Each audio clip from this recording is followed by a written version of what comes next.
I did not want to like this product. This is the Glow Recipe Strawberry BHA Pore Smooth Blur Drops. It's a serum.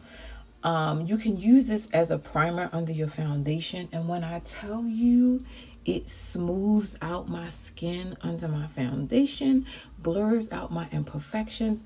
Again, like I did not want to like this because of the BHA. And I'm like, okay, it's a BHA. Like, am I supposed to use it at night?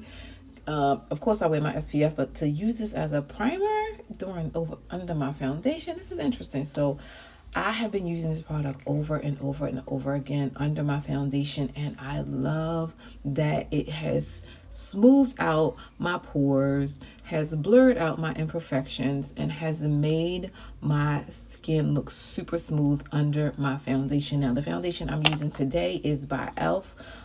It's their Flawless Satin Foundation. I got this product at Target, and again, love it with this primer.